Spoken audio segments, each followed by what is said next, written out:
Halo.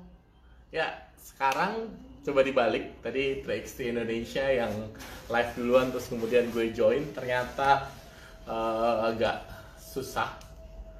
Tapi sekarang coba gue yang join duluan, baru 3XT Indonesia join. Coba ya, semoga bisa. Karena kemarin nggak bisa. Halo, Mas Pak Denugi. Halo Pak Polisi. Pak Polisi yang waktu itu bersama kita. Semoga bisa, semoga bisa. Mau jaketnya ini, jaket Olimpiade nih. Olimpiade. Hai Coach. Wah, kan bisa kan? Ya, kemarin juga. Oke dok, akhirnya bisa juga. Oke. Kemarin juga gitu. Terakhir baru kita ini. Tapi kamu juga agak tersendat-sendat sekarang. Clear. Gimana? Jelas. Gue pakai jaketnya Buenos Aires 2018. Di mana 3XT kita main di situ kan. Iya. Dokter Andi nih, nggak apa-apa lah. Yang penting tetap muncul dengan 3XT Indonesia. Jadi dok, mungkin kalau followernya dokter sih pasti udah pada tahu semua sih bahwa dokter Andi itu siapa. Dan udah kenapa kok tiba-tiba 3XT Indonesia yang cabangnya bola basket ngajak live dokter Andi. Mungkin banyak yang belum tahu dok. Beda generasi mungkin anak-anak sekarang nggak tahu bahwa dokter Andi ini cukup lama di dunia bola basket. boleh. Iya, gue udah lama banget ya. Gimana dok? Tapi gue lama banget. Iya, gue mencetak sejarah itu, mencetak sejarah. Dulu kan kalau dibahas, mungkin cerita sedikit sih, dok. Cerita sedikit. Aslinya dokter itu sekarang dulu di mana dulu, terus kok bisa dulu gue sekarang di Dokter Olimpik, ya gimana? Itu awalnya adalah berangkat karir sebagai dokter olahraga itu di Satria Muda, sebagai dokter tim Satria Muda. Ya kan, tahun 2008, 2009 lah kurang lebih. Pasien pertama gue itu Yobel Sondak. Yobel Sondak dulu cedera elbow, dia pasien pertama gue itu. Maksudnya atlet pertama gue yang gue tanganin, atlet basket itu. Terus sampai 2010, terus kemudian tahun 2011 itu diminta Pak Erik, nggak sebagai dokter tim doang, tapi waktu itu sebagai managing director-nya ISV, Indonesia Sport Venture, yang membawain ada Satria Muda sama Indonesia Warrior juga gitu. Dulu Anthony juga ikut latihan Indonesia Warrior, tapi sayangnya waktu itu cedera lo ya. Gue inget banget lo cedera pas kayaknya tryout Indonesia Warrior, bener nggak? Ingat nggak? Yes, betul. Jadi gue cedera. Hanya justru ketika udah pensiun dan mau balik main lagi. Dan itu buat training dok sebenarnya dok. Jadi memang latihan memang buat training. Iya. Korelasinya banyak banget dok. Memang terus ya kalau korelasinya banyak sekali. Iya. Ya kalau apa ya? Kalau yang gue bangga sekarang selama di basket adalah ya pada saat gue jadi managing director itu kita juara Indonesia sama Indonesia juara. Jadi Satria Muda juara Liga Indonesia, Liga Basket Indonesia, tapi Indonesia Warrior juga juara ABL waktu itu gitu. Jadi itu momen yang kayaknya bakal susah banget untuk diulangin karena dalam satu perusahaan atau itu yang langsung bertanding dua dan juara dua-duanya gitu. Kayak nggak mungkin. Terus kemudian ya akhirnya sekarang lagi. Ya udah nggak mungkin lagi. Kemarin iya susah lah. Ya nggak tahu ya kalau misalnya nanti ada sebuah klub yang ikut Liga Indonesia juga sama Liga Basket Indonesia juga sama ikut ABL. Tapi kayaknya kalau ngelihat kayaknya susah ya. Zaman dulu waktu itu benar-benar ini sih. Masih bisa ya, iya benar. Setuju sih. Memang momen itu sih sepertinya sulit terulang sih dok, karena memang secara liga pun kita juga nggak mudah ya dok. Satu manajemen split tim ya, boleh dibilang kan timnya di split. dengan betul. segala agenda, Betul. dengan kesulitan masing-masing kan pada saat itu, Dok. Iya, iya betul. Which is Hmm. Arki Dodo dan beberapa di Satria Muda dulu, Amin kalau nggak salah. Kemudian baru terakhir dia Ya, join ke Indonesia Warrior, kalau nggak salah gitu ya. Kalau ya, masih inget aku. ya, Tapi itu sih risikonya sih mungkin bukan semudah bikin strateginya ya, Dok. Ya. Gimana pemain ini tidak mudah cedera jatuhnya, Dok. Bukan secara cuman gue yang penting main, nggak bisa gitu juga kan, Dok. Iya. Tapi juga aku di Satria Muda ketika jadi Satria Muda itu belajar banget tentang bagaimana memanajemen. Jadi manage sebuah klub itu manage kesehatannya saja atau atlet itu cedera dan segala macam itu penting juga gitu. Dulu pernah kita mulai liga basket itu 5 pemain cedera termasuk Faisal, Amin dan Faisal, pokoknya 5 lah, termasuk 5 Wenda atau siapa. Tapi akhirnya di end of season kita juara gitu. Jadi itu juga yang aku masih ingat sih. Itu benar-benar pengalaman yang luar biasa sih. Benar. Jadi mungkin yang pada belum tahu tuh.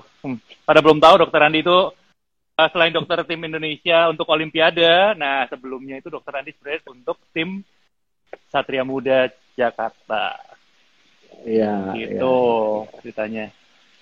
Terus Dok, ini mungkin sekilas tadi udah berbicara tentang Dokter Andi sebelumnya itu di basketnya gimana, dan kalau sekarang ini selain kan Olimpiade kan jelas nih 2012, 2016 ada Youth Olympic Game 2014 di Nanjing dan Youth Olympic Game 2018 di Buenos Aires, which is rata-rata Olimpiade Dok yang ini. Nah, selain itu kesibukannya apa sih Dok sebenarnya Dok sekarang ini setelah kalau boleh dibilang kan udah nggak di basket ya? Iya. Kalau sekarang sih kesibukannya diberi mandat ya, diberi tugas untuk mengelola SPPOI. SPPOI itu Sentra Peningkatan Performa Olahraga Indonesia. Itu di bawahnya LPDUK, Lembaga Pengelolaan Dana dan Usaha Kemenpora, dan itu di bawah Kemenpora. Jadi BLU di bawah Kemenpora. Dan itu nama pemerintahnya lah ya, nama ininya. Tapi kita punya nama brandnya itu adalah Eminence gitu, Eminence Sports Medicine Center. Dan kemarin juga timnas 3x3 cowok cewek juga latih di tempat sebagai tempat peningkatan performanya untuk recovery dan segala macam gitu. Oh, jadi boleh dibilang Dok, mungkin teman-teman banyak yang belum familiar bahwa tidak harus atlet yang ada di SPP DOI ya, berarti kan? Karena kan ini kan peningkatan performa which is harus seorang atlet gitu.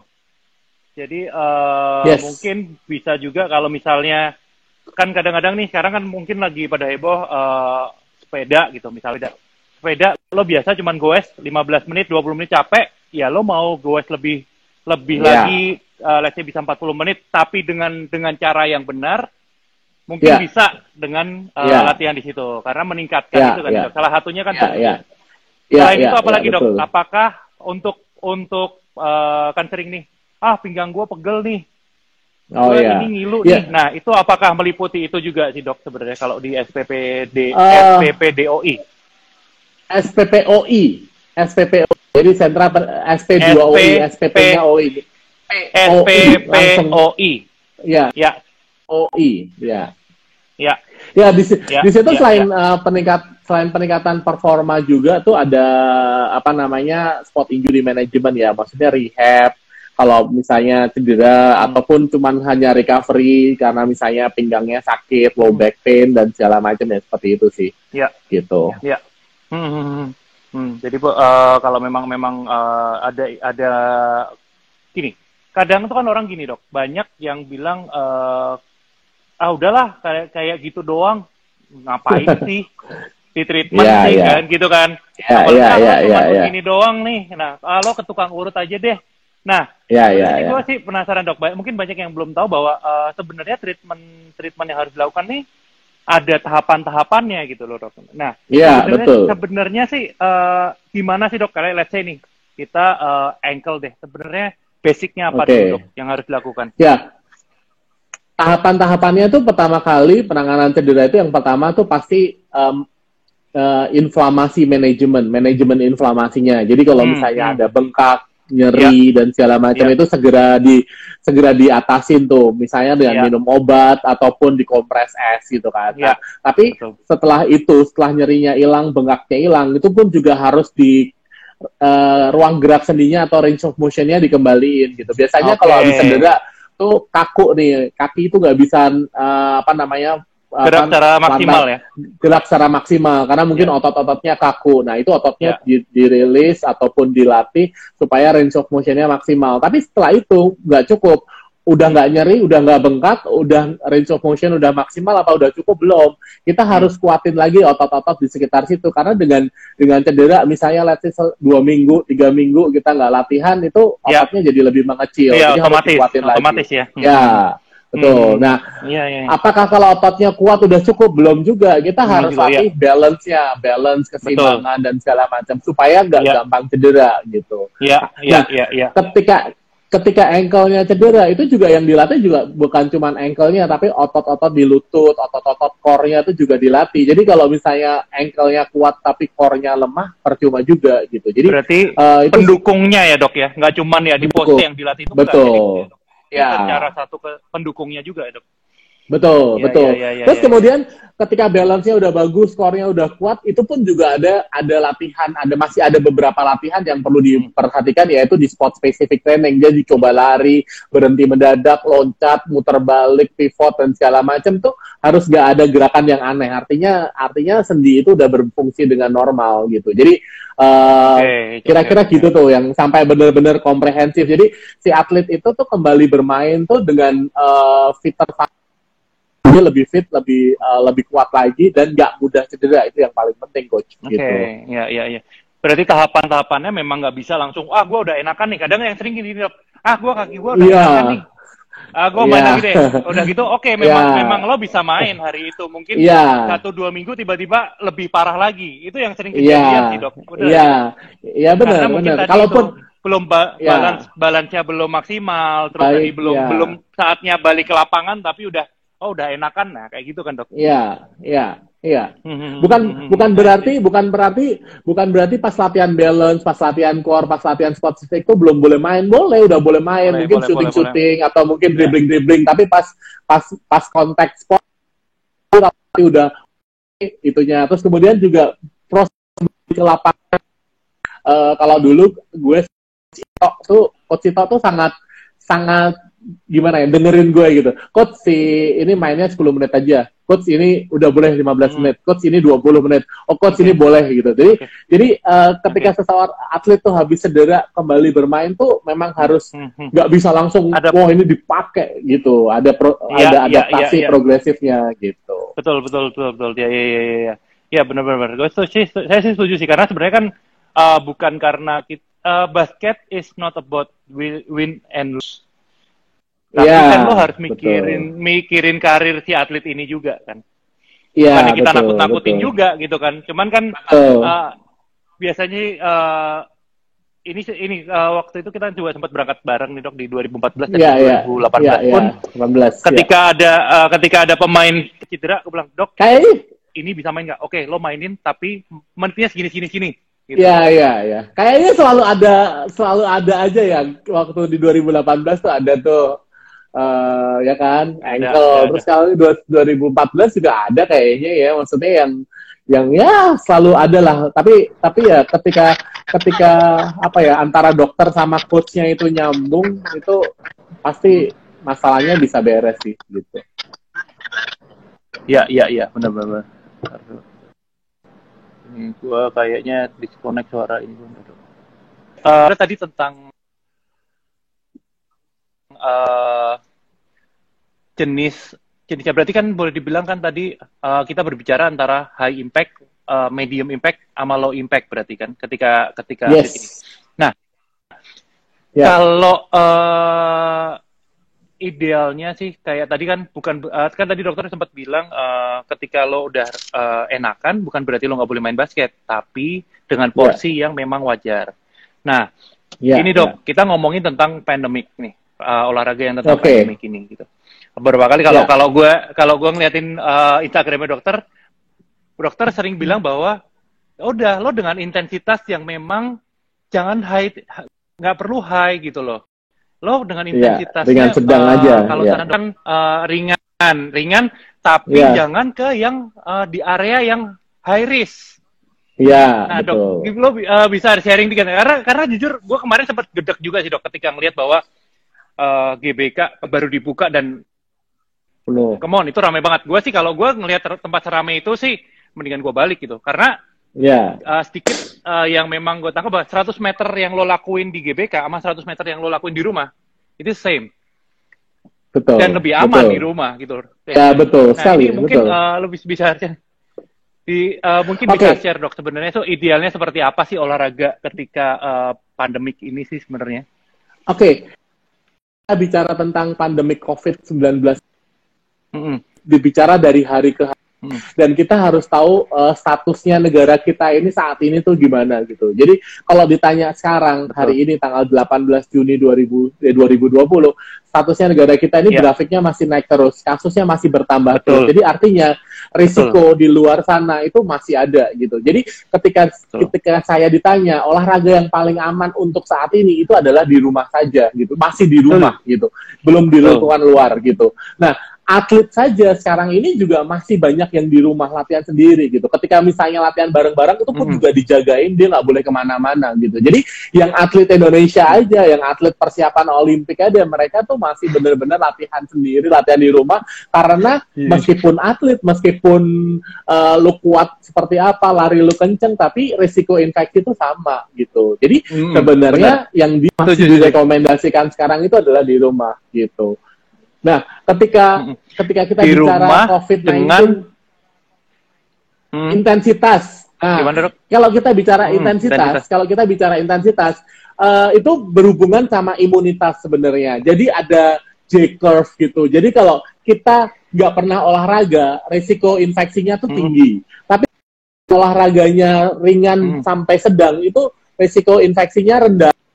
Kalau kita ketinggian, intensitasnya ketinggian atau kebanyakan, itu juga justru malah akan meningkatkan risiko infeksi gitu. Jadi sebenarnya yang direkomendasikan adalah yang intensitasnya ringan sampai sedang dan nggak boleh terlalu lama. Artinya yang terlalu prolong exercise dan high intensity itu berisiko bisa menurunkan imunitas atau meningkatkan risiko infeksi gitu. Ketika kita bicara bukan atlet ya gitu. Kalau atlet aja itu pun juga dosisnya diperhatiin gitu. Jadi kan kalau bahasa awamnya gini, lo olahraga capek-capek itu kadang-kadang lo kan sampai nggak bisa tidur kalau kecapean kan kayak gitu kan, Dok. Nah itu ketika lo nggak bisa tidur, besok paginya lo harus beraktivitas normal. Itu imunitas lo akan turun. Kasarannya kan bahasa awamnya seperti itu, Dok, ya? Betul sekali. Jadi ada namanya open window gitu. Jadi setelah kita olahraga nih, ngebut gitu atau over gitu. Habis itu kan capek nih. Nah, pada saat capek, pada saat kita recovery tuh di situ tuh ada open window di mana di situ tuh bakteri atau virus gampang masuk ke dalam tubuh kita. Jadi akan menurunkan risiko infeksi tuh di situ gitu. Dok, ini ada baru sebentar, Dok, intermezzo dikit nih. Ini ada yang menarik nih, Dok. Ada pertanyaan, Coach, apa benar kalau pemain sudah sering terkena ankle makin cepat? Dok, mungkin. Oke, ini pertanyaannya apa ya? Cukup unik gitu. Jadi kalau yang ada sebenarnya kalau kena cedera ankle itu gampang kena cedera ankle lagi sebenarnya. Kenapa? Karena biasanya kalau cedera ankle itu kan kita tuh ankle doang gampang gitu, ankle doang gampang. Tapi tadi kita cerita sampai latihan balance, sampai core-nya dikuatin juga, step by step, latihan loncat dan segala macam. Kadang-kadang itunya di skip gitu. Jadi ketika balance-nya belum bagus, injek kaki orang lagi kepelitak lagi. Tapi kalau balance-nya bagus tuh refleksnya jadi bagus. Injek kaki orang tuh nggak sampai twist gitu. Nah itu kadang-kadang. Nah bisa semakin cepat sembuhnya, semakin cepat. Justru kalau misalnya tergantung sih, kalau kemarin rehabnya nggak bener, nggak 100%, besoknya lagi cedera itu biasanya lebih parah dibandingkan sebelumnya gitu. Jadi itu benar-benar yang harus diperhatiin. Tapi kalau misalnya kemarin rehabnya cepat, sampai fully 100% kena ankle lagi nih, itu bisa recovery-nya lebih cepat gitu. Jadi poinnya lebih di situ sih. Berarti bukan sering cedera ankle terus lebih cepat sembuh, tapi ketika lo cedera ankle di treatment dengan baik dan benar-benar maksimal, ketika satu kejadiannya adalah lo balance lo udah kuat, otot-otot lain juga udah kuat, resiko lo ankle juga lebih kecil. Tapi toh memang masih kena pun, potensi lo sembuh akan jauh lebih cepat karena otot-otot lo yang lain mendukung. Yes, betul. Bukan, jadi bukan cedera habis itu gue sembuh, enggak juga. Iya, gitu. Iya, seru-seru ya, bener. Apalagi banyak banget ya dok ya, ada yang bilang ada yang namanya ligamen laxity, which is setiap orang dilahirkan unik, ada yang memang fleksibilitasnya tinggi, ketika fleksibilitas tinggi, which is sebenarnya bagus, ada bagusnya, ada jeleknya juga. Iya, kan? Betul. Secara balance atau keseimbangan dia tidak terlalu bagus, tapi untuk kelenturan lebih bagus. Bagus, ya. Kayak gitu. Gila, gue pinter juga dok ternyata dok. Ya, kan gaulnya sama aku, Cie. Kita kan kalau lagi di luar gaul bareng, iya nggak? Kalau lagi di Argentina sama Nanjing, gaulnya bareng. Betul. Sangat itu pengalamannya sih luar biasa sih, karena memang banyak ya, karena memang kayak kita dibukain banyak pandangan ya, bahwa satu kontingen ini ngebawa timnya apa aja, terus yang diperhatikan termasuk ini ya dok, faktor, kalau saya lihat sih sempat beberapa kontingen tuh tentang minumnya, tentang buah, asupan makanan juga diperhatikan banget berikannya. Karena gue inget banget sih dokter selalu bilang, udah anak-anak makan, ada saatnya dia harus makan bebas, dalam artian biar dia happy dengan makanan Indonesia. Pada saat itu kita di Argentina kan, udah lo kasih makanan Indonesia deh, nggak apa-apa, lo off kan, yang penting jangan pedes, karena pedes kan ada resiko untuk gangguan pencernaan gitu. Iya, setuju. Ya. Nih, wah ini banyak, ini pertanyaan nih, gue sih sangat yakin ini pasti akan yang nanya ini basket di tengah pandemi gimana kayak gitu. Ya, ini akan sangat menarik sih, bahasannya akan panjang sih, dok. Kita jawab dulu kali dok ini. Ini jadi dari Ganda Putra. Dok, seandainya nanti keadaan sudah aman, bagaimana protokol latihan basket di tengah pandemi ini? Mengingat basket adalah body contact.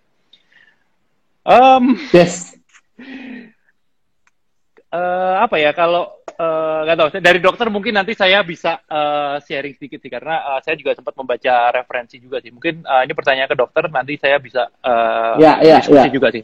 Monggo dok, mungkin gimana versi dokter nih? Jadi sebenarnya kalau saat ini sekarang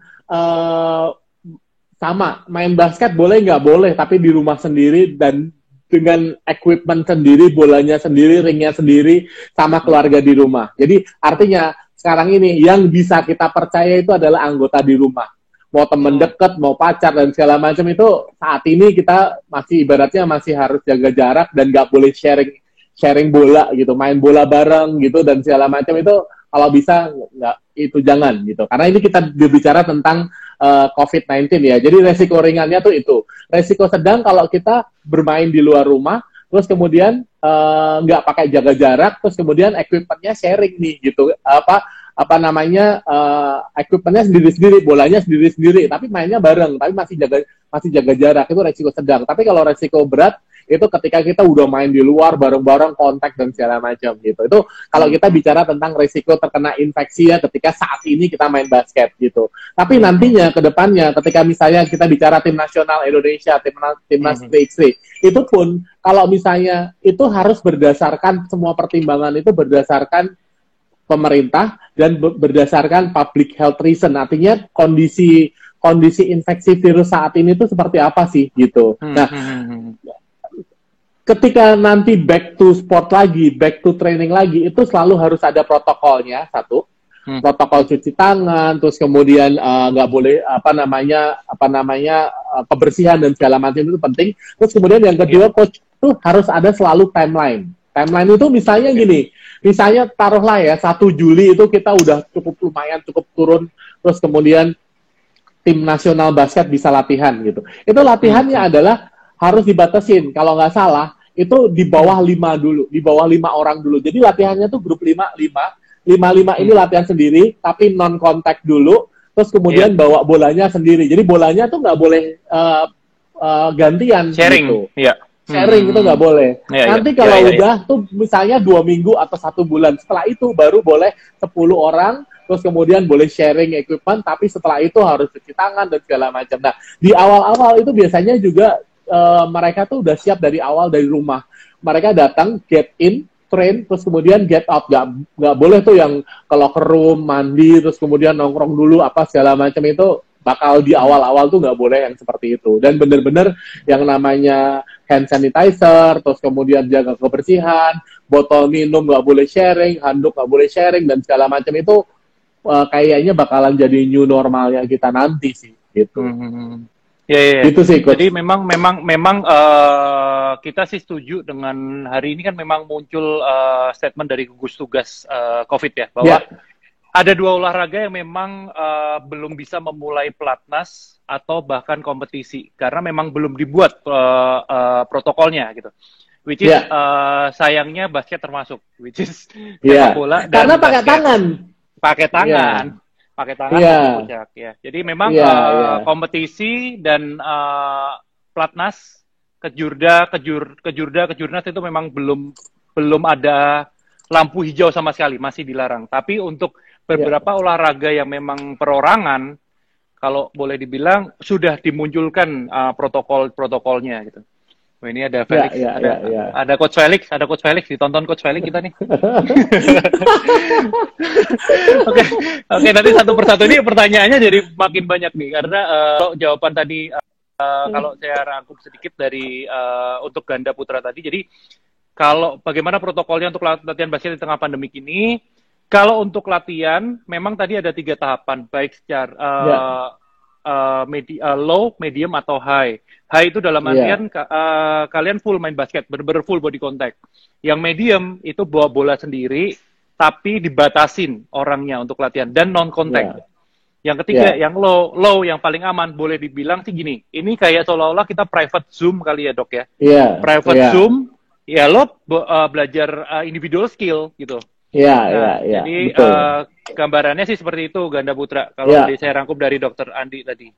Terus kalau ditanya ini selanjutnya nih, Dok, bagus nggak sih coach main basket di GOR pas corona? Saat ini kalau lo sendiri ya bagus-bagus aja, nggak usah ajak siapa-siapa.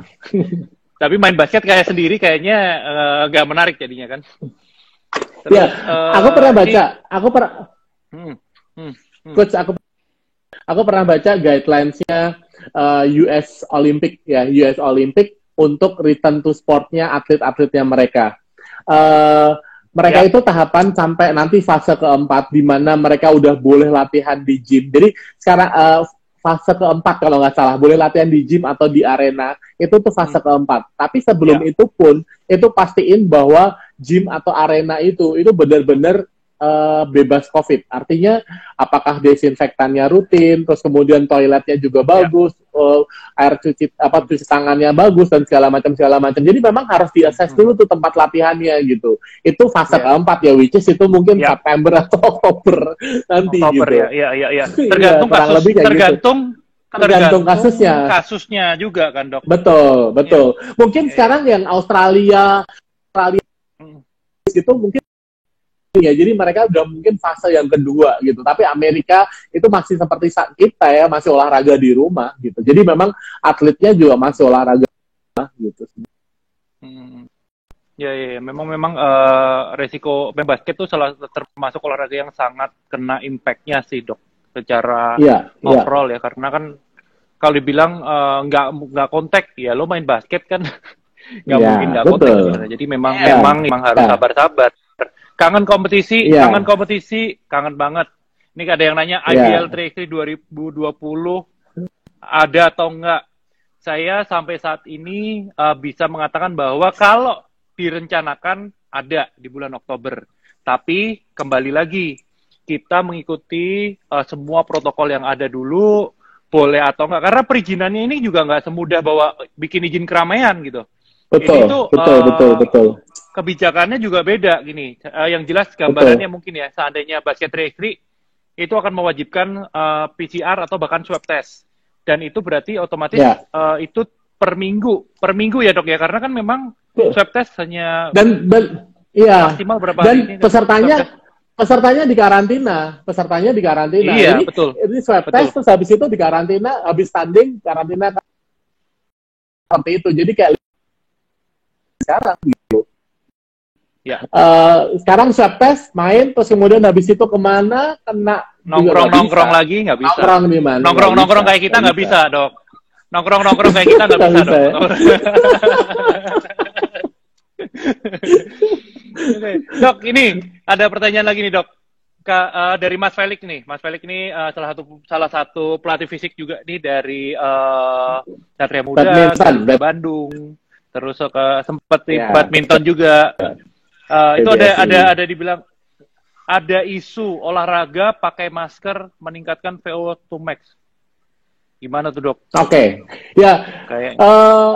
Ada masker yang namanya ETM, Elevated Training khusus, Mask. Ya, Elevated Training Mask. Jadi kayak kita training tapi di elevation gitu. Yang orang bilang VO2 max gitu. Itu masker VO2 max untuk meningkatkan VO2 max gitu. Jadi memang masker itu didesain untuk bikin hipoksia gitu. Jadi seperti latihan di altitude yang di dataran tinggi yang dimana kekurangan oksigennya atas, itu didesain seperti itu sehingga akan tubuh kita kan punya kemampuan untuk respon dan adaptasi ya gitu, sehingga ketika udaranya terbatas itu dibilang gosipnya adalah meningkatkan HB, meningkatkan dan segala macam. Tapi ternyata penelitian tidak bukti seperti itu. Tapi memang melatih kayak diafragma, otot-otot diafragma, otot-otot pernafasan itu untuk menghadapi kondisi yang hipoksia gitu. Tapi tidak terbukti bahwa meningkatkan HB, meningkatkan VO2 max itu tidak gitu. Tapi lebih yang tubuhnya mempunyai proses adaptasi ya, melatih otot-otot boleh dibilang gini, dok, kurang lebih seperti itu. Iya. Boleh dibilang otot-ototnya terlatih jadinya, dok.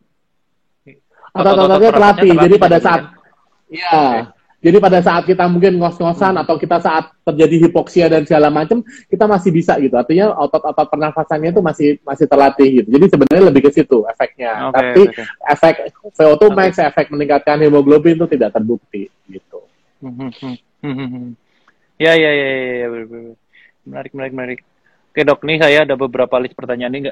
Kalau yang lain yang mau nanya silakan. Kalau nggak ada saya mau nanya soalnya. Oke, dok, sempat berbicara atlet-atlet Olimpiade belum berlatih gitu.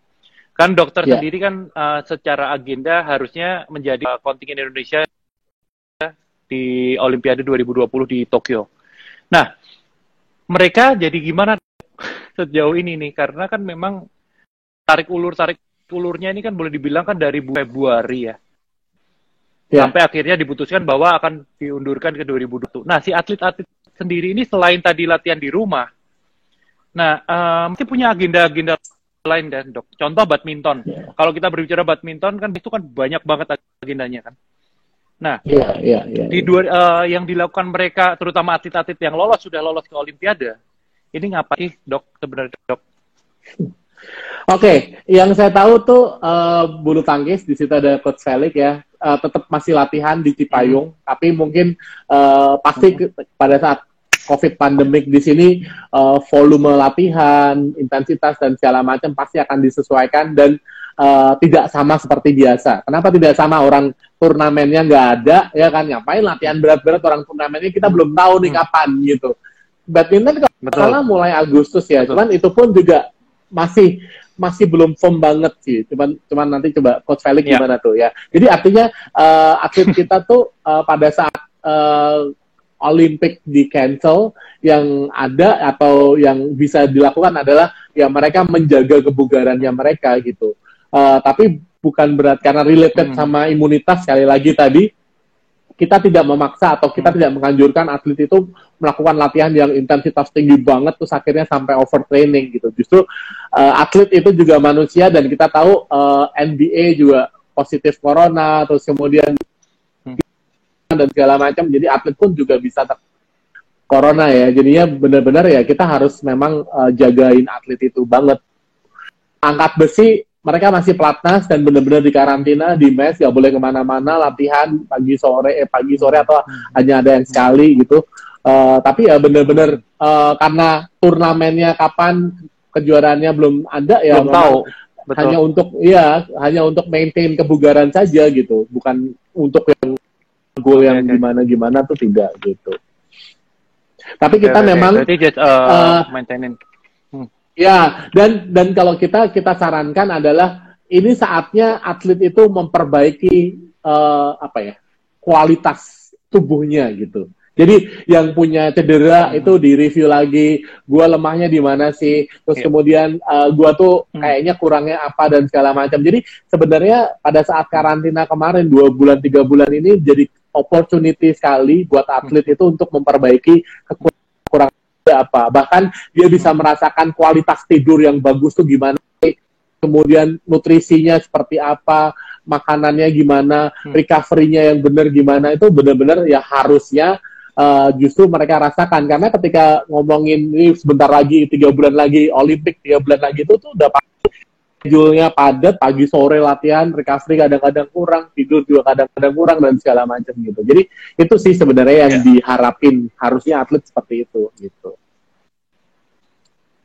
Tapi PR lumayan buat saya sih ngelihat sedikit PR di 2021 sih dok, karena di 2021 itu otomatis akan ada 3 agenda dok. 1 PON, 2 SEA Games, yang 3 Olimpiade. Nah ini yang memang akhirnya PR banget sih, karena kan ya tahu sendirilah, daerah pasti punya egonya sendiri.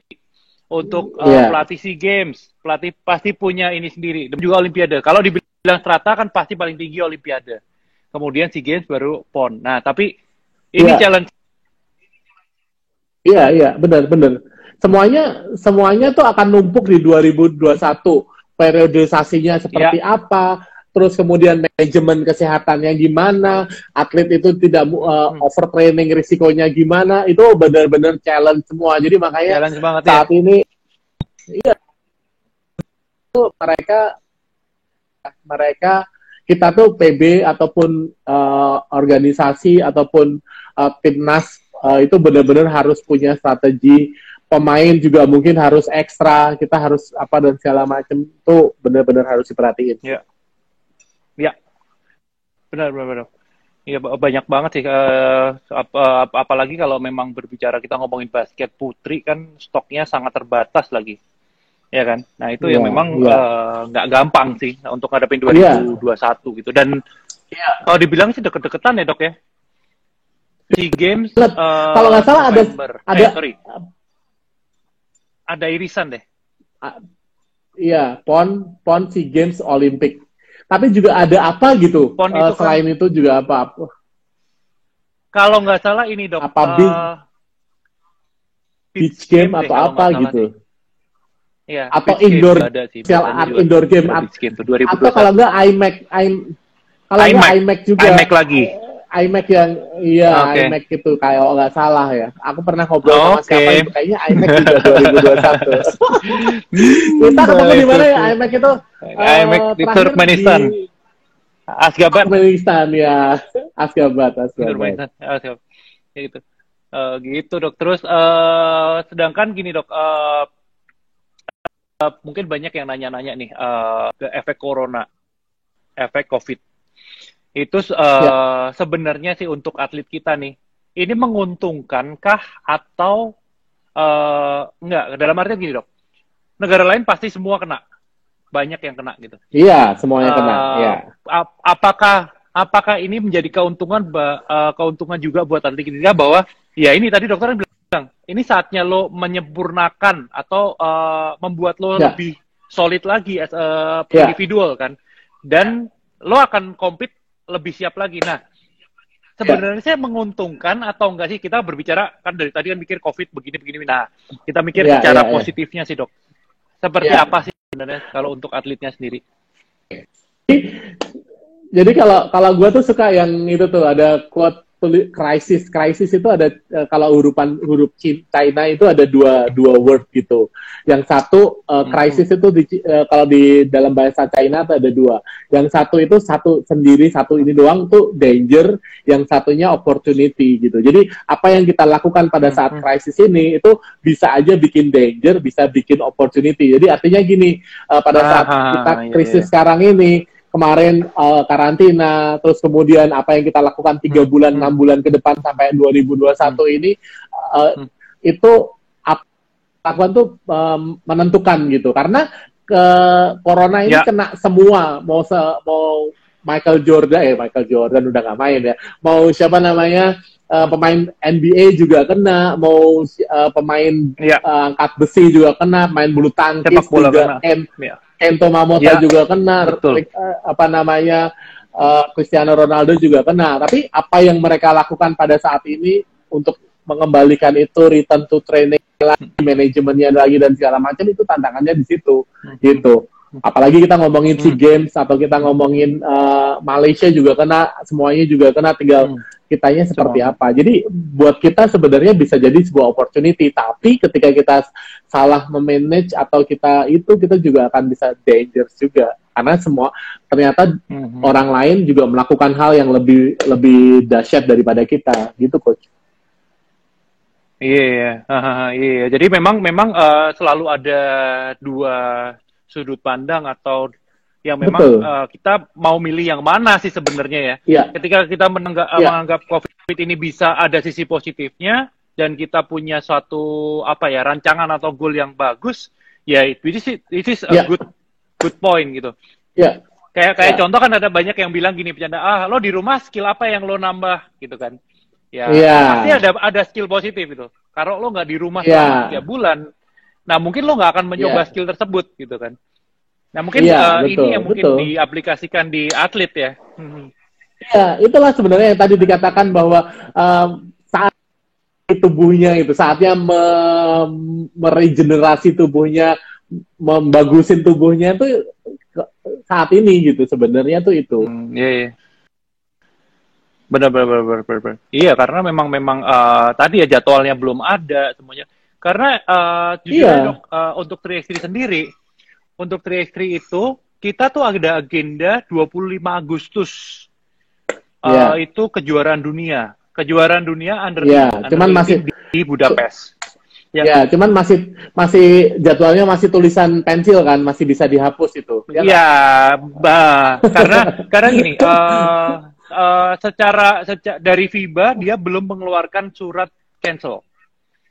Dan satu sisi kita belum dari Perbasi, which is dari bidang Badan Tim Nasional pun tidak bisa menjawab bahwa kita ikut atau enggak, dan justru lebih ke arah kita akan tidak ikut, karena gini, dari Kemenpora pun kita belum boleh pelatnas, masih belum boleh pelatnas. Sedangkan kalau berbicara 25 Agustus itu tinggal 2 bulan untuk mempersiapkan atlet under 18 lagi, ya kan? Dan satu sisi itu, yang kedua adalah apakah mungkin mereka dalam artian traveling langsung ke negara tersebut terus langsung boleh main, sedangkan Indonesia boleh dibilang tadi secara data grafiknya masih meningkat terus, belum tentu kita akan diterima di negara tersebut, iya kan? Jadi betul sekali. Ada kebijakan, memang kemungkinan besar kalau ditanya kapan lagi Indonesia akan main, ya masih belum tahu, karena memang kita masih apa yang harus kita lewatin kan, Dok? Sebenarnya betul. Kita ketika gini, Coach, misalnya nih ya, betul.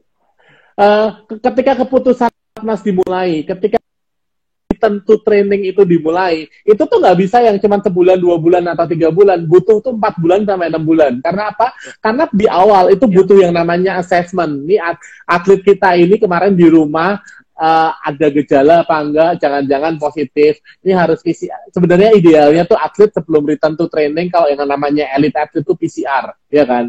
Tapi kalau nggak PCR tuh gimana, misalnya, iya kan? Terus kemudian selama itu juga diawasin, terus kemudian mereka diperhatikan dan segala macam, terus kemudian habis itu di-assess, ini VO2 max-nya turun apa enggak, kekuatan ototnya gimana, ininya apa dan segala macam, dan bikin programnya nggak bisa langsung nanjak gini, tuh harus step by step. Jadi ya ketika dimulai pelatnas itu baru bisa ikut training optimalnya itu 4 bulan atau 6 bulan setelah itu. Sebenarnya ya, kalau kita bicara ngomongin ideal ya, orang idealnya lah, idealnya ya. Iya, tahapan latihan aja ada 3 tadi, nggak sharing dulu, boleh sharing, berlima dulu, boleh kontak, half kontak lah dan segala macam, tuh ada tahapannya.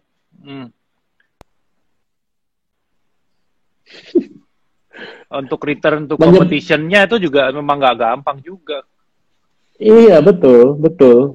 Harus ada waktu sih. Waktu. Ini tadi, ini yang nonton salah satunya ini ada Coach Tri. Ini Coach Tri ini yang ngebawa timnas juga, Coach di Dok di SEA Games kemarin.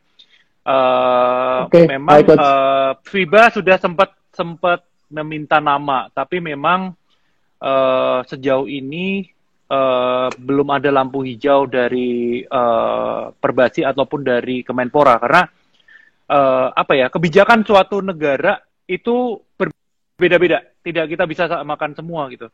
Kebijakan negara kemudian kayak kita mau traveling harus seperti apa dan sebagainya, itu kebijakannya beda lagi gitu. Jadi ini masih belum bisa bilang kita confirm sih. Iya. Kalau gampangannya itu selama vaksin itu selama vaksin belum ditemukan tuh semuanya masih berisiko sih. Ya, betul, benar. Ya. Terus sebenarnya gini Dok, kita berbicara COVID, kita balik ke COVID. Sebenarnya semeresahkan apa sih sebenarnya si COVID ini sebenarnya secara sudut pandang dokter ya? Karena kalau saya sih jujur sih Dok, saya sih akan mengikuti segala apa yang diarahkan oleh pemerintah. Dalam artian hidup bersih, hidup sehat udah pasti. Ketika suruh stay at home, ya stay at home. Udah ikutin semuanya gitu. Cuman yang jelas ya lo harus jaga kesehatan gitu kan. Nah, sebenarnya sengeri apa sih sebenarnya Dok? Oke, sebenarnya 3, kalau boleh 3 kata yang mendeskripsikan COVID-19 itu, yang pertama itu adalah dia tuh high transmission. Jadi infeksinya tuh cepat banget gitu loh. Jadi gampang nular. Gitu. Menular itu gampang nular, itu 1. Yang kedua ini adalah unprecedented sama uncertainty. Unprecedented tuh ini tuh baru pertama kali pandemi yang sampai kayak gini gitu. Dulu ada Ebola, dulu ada SARS, dulu ada MERS. Itu nggak ada yang sampai tunda Olimpiade, semua pertandingan cancel dan segala macam, tuh nggak pernah ada. Ini baru pertama kali. Jadi semua orang juga belum tahu ini tuh bakal seperti apa. Para ahli juga penelitiannya masih banyak banget. Sama yang terakhir uncertainty, masih susah dimengerti. Ini kapan vaksinnya ditemukan, kapan grafiknya turun, kapan ini pakai masker ini menular airborne atau tidak, melalui udara atau tidak dan segala macam. Itu tuh masih perdebatan gitu. Nah, kalau misalnya karakteristik masyarakat kita itu ignore, atau bukan masyarakat ya, yang insan-insan olahraga kita itu ignore ya, artinya menggampangkan, gue sepedaan lah sampai puncak, gue lari lah di luar nggak pakai masker dan segala macam. Ya kita nggak akan selesai kalau semua diantara kita tuh cuek gitu. Kalau semua diantara kita itu ignore gitu aja, itu cuek. Nah, yang contoh nih ya, ini kan sekarang PSBB transisi. Jadi sebenarnya masih PSBB tapi transisi. Ada alasan ekonomi bahwa kita semua itu harus bekerja, harus dimulai perekonomiannya gitu. Nah, kita tuh keluar yang untuk kerja gitu, ya kan? Ini yang kita keluar kerja, habis itu olahraganya kelar balik gini, sampai ini terus posting dan segala macam, nggak pakai masker pula dan segala macam. Jadi yang seperti itu tuh sebenarnya yang saya tuh kadang-kadang sedih ya ngelihat. Sekarang lu tuh keluar untuk kerja aja, tapi olahraga di rumah. Olahraga kan tujuannya untuk menyehatkan dan membugarkan, kan bisa dilakukan di mana saja. Itu Coach sebenarnya yang menurut kita kadang di situ saya merasa sedih. Jadi sebenarnya gini Dok, olahraga, let's say ini kita sekarang yang lagi happening banget lah, sepedaan nih. Kan dia pakai masker atau enggak? Pakai. Kenapa? Kalau saya ditanya Idealnya pakai pakai. masker, meskipun pakai. Karena apa? Karena dua proteksinya kita itu physical distancing sama masker, tuh ya, sama cuci tangan dan segala macam. Ah, Nah, ya, dua ini kalau ya. physical distancingnya gagal, kita masih ada masker. Itu kalau maskernya Oke, gagal, proteksi kedua, kita lapis masih keduanya. physical distancing. Bisa lapis kedua. Konsepnya tuh sebenarnya seperti itu. Jadi ketika itu kita bisa dua-duanya Oke. tuh aman gitu. Terus kemudian Iya. yang kedua, orang peraturan pemerintah yang mengharuskan kita di luar pakai masker, ya udah pakai masker gitu. Dan yang ketiga, bahwa Oke. penelitian bilang bahwa pakai masker pada saat olahraga itu nggak berbahaya kalau intensitasnya ringan sampai sedang. Jadi ya kalau lo nggak ngebut, Betul, lo nggak itu ngegas, juga sempat nggak baca tuh. apa-apa. Iya. Iya, iya kan? Benar, Makanya benar. ya nggak Benar, setuju. gitu loh. Gini, Dok, ini menarik dengan hubungannya ini, Dok. Ada yang bilang bahwa ingatlah kita kasusnya si almarhum Ashraf. Ada yang nyalahin crossfit-nya begini dan sebagainya. Iya. Kalau gua sih lebih ngeliat gini, lo harus lihat bahwa lo push the limit nggak? Apakah lo over nggak latihannya? Jadi lo jangan nyalain olahraganya gitu loh. Jadi tadi memang poin yang saya yang garis bawahnya adalah ya lo pakai masker ketika lo pakai masker, olahraga lo intensitasnya menengah dan low, ya lo aman-aman aja. Tapi ketika lo udah limit lo sebenarnya cuma gini, lo gas lagi terus lo pakai masker, ya resiko lo akan tinggi lagi. Iya. Nah, akhirnya maskernya yang disalahin kan? Nah iya, karena kemarin sempat kejadian sepeda tiba-tiba pakai masker meninggal. Tapi kalau gue lihat itu sih bukan karena maskernya, karena dia kalau menurut saya sih itu udah over. Kita nggak tahu. Kita harus tahu penyebab kematiannya karena masker atau karena jantung atau karena paru-paru itu di forensik. Kalau kita nggak periksa itu, nggak bisa ngarang-ngarang doang. Ya banyak yang bilang wah gara-gara masker, terus gue bilang kayaknya nggak gara-gara masker. Karena lo lihat dulu deh hasil otopsinya apa. Karena hasil maskernya sering banget tuh. Oh, gara-gara gini, sering banget. Lo basket jangan malam-malam, ntar begini begitu. Apa ini? Ini kalau saya sih lebih ini sih. Ada satu yang gue sering pesan ke teman-teman bawa gini. Ini sering kejadian sih, Dok. Kita pergi keluar negeri nih, misalnya keluar negeri atau traveling kemanapun, kita kulineran nih, santai, liburan dan sebagainya. Ketika sampai Indonesia, kita berasa, wah, gue gendut banget nih. Gue pengen habisin langsung deh. Paksalah itu olahraga. Nah, itulah yang paling ngeri buat saya karena lo mau seolah-olah nggak gini. Menurut gue sih nggak akan sih lo dalam sehari lo mau turun berat badan lo seberapa banyak sih lo nggak akan mungkin lo turun kagak resiko kenapa iya sih nggak tahu benar nggak sih persepsi itu sih, Dok? Benar, sesuatu yang berlebihan pasti nggak bagus, Coach. Udah gitu aja. Jadi kalau sesuatu yang berlebihan mau tujuannya cepet fast track tuh nggak akan bisa. Intinya itu sih. Kalau apalagi olahraga nggak bisa. Iya. Sering banget kan pulang, habis liburan di mana? Wah, gue di sana makan mulu.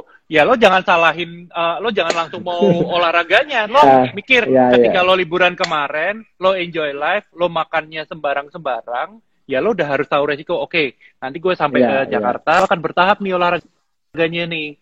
Jangan lo gas langsung. Betul, itu sih yang memang saya sharing ke teman bahwa lo jangan dipaksain karena ya ntar ujung-ujungnya semua olahraga salah dong jadinya. Iya, betul. Gitu, Dok, jadinya, Dok. Terus apa lagi nih ya? Ini nggak ada nanya-nanya lagi nih. Wes. Ini teman-teman saya di Bali juga lagi ada yang nonton terus. Oh, ini ada satu, Dok. Ini Sahrul 18. Izin tanya untuk Dr. Andi dan moderator, gimana tanggapannya mengenai sudah ada beberapa daerah yang zona hijau. Apakah sudah mulai berlatih basket? Oke. Gue akan jawab, tapi sebelumnya mumpung inget, gue ada pertanyaan buat Coach Anthony ya. Yang pertama gini, ini kan sebenarnya Olimpik 2020 tuh pertama kalinya 3x3 di Olimpik ya. Bener gak? Nah, betul. Harusnya. Pertama kali. Betul kan? Ya. Oke. Betul. Nah, harusnya kalau misalnya sesuai on schedule kita lolos ya sebenarnya. Kita ada perwakilan bisa ke sana. Belum ya? Kualitas lolos. Belum, kualifikasinya iya. Jadi kita masuk top 16. Top top 16. Top 16 Oke. yang Berarti akan ada peluangnya ada. oke. Jadi dengan ditundanya ke 2021 itu peluangnya jadi semakin bagus atau jadi semakin berat? Gini, Dok, menariknya 3x3 itu ada mirip-miripnya dengan tenis dan badminton. Oke. Jadi kita nggak bisa asal nyomot pemain. Oke. Jadi pemain yang lo akan pilih itu tuh udah harus terrecord. Jadi nggak bisa tiba-tiba, Oke. oke, ini pemain bagus. Nah, ini uniknya Oke. 3x3 gitu. Jadi kayak, yang Oke. ini ada top listnya lah. Misalnya lo harus ngambil 2 pemain yang masuk ranking 10 besarnya di Indonesia. Oke. Yang 2 lo Oke. bebas. Oke. Nah, itu yang menarik. Oke. Jadi Oke. kalau dibilang Nah. opportunity, ya otomatis ada karena kan persiapannya jauh lebih panjang, ya kan? Harus jauh lebih ya. panjang. Oke. Cuman ya yang nggak enak cuman satu, Dok. Drawingnya udah keluar. Kita itu satu pool dengan Amerika sama Prancis, Dok. Itu yang nggak enak, Dok. Prancis dan Amerika itu kayak dan satu pool diambil 2. Jadi kayaknya sih untuk bukannya kita pesimis ya, cuman realistis aja gitu. Untuk Amerika dan Prancis, ya kita lihatlah sejarahnya mereka untuk bola basket panjang banget sih. Jadi banget ya. kalau dibilang peluangnya lolos atau enggak, peluang selalu ada, tapi kecil, tidak besar peluangnya. Oke. Gitu. Oke. Gue jawab yang tadi ya, zona hijau. Ya. Memang kita benar-benar harus berhati-hati sih. Sebenarnya ketika zona hijau atau zona merah atau zona kuning itu tiap daerah memang berbeda-beda. Tetapi yang namanya zona-zona itu bisa aja tiap hari berubah gitu.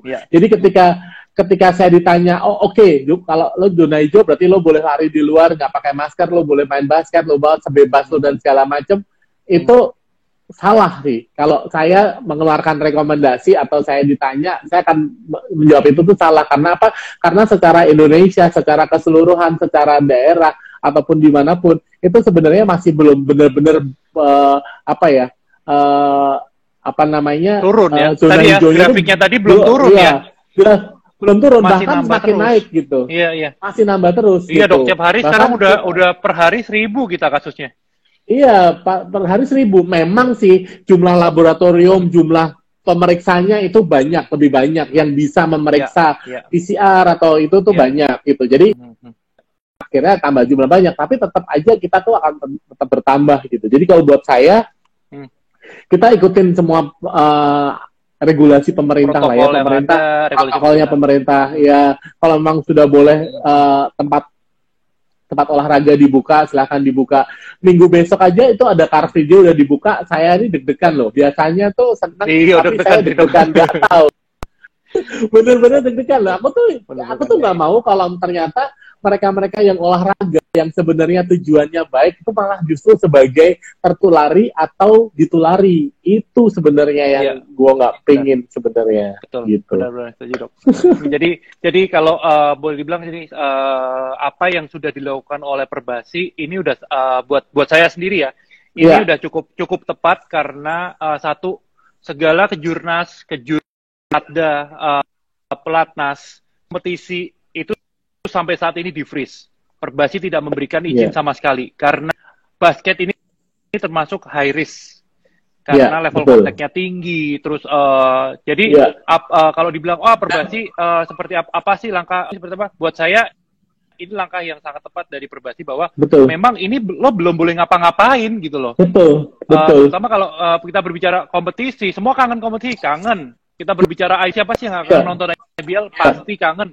Cuman memang ini belum bisa gitu, memang belum bisa gitu. Makanya memang kenapa kok Perbasi melakukan freeze ya memang belum boleh gitu loh, belum boleh apalagi pertandingan yang memang resikonya tinggi sekali gitu kan. Iya. Dan faktanya ya, Coach. Mungkin gini kita faktanya tuh sepak bola sama basket akan duluan sepak bola karena sepak bola pakai kaki, basket pakai tangan. Udah karena kita pakai tangan. Itu yang gak enak tuh. Iya, jadi itu fakta gitu yang bahwa insan basket tuh harus Ya. bersabar tuh emang bener-bener sih, karena ya resikonya itu gitu, karena karakteristiknya kita kan pakai tangan, udah itu aja. Dan it's happen gitu. Dan udah kejadian, Liga Jerman udah mulai, Liga Inggris udah mulai. Iya, betul. Ya itu udah kelihatan kan sebenarnya kan. Gitu. Jadi ya Iya. memang ya sejauh ini ya harus nunggu-nunggu dulu aja.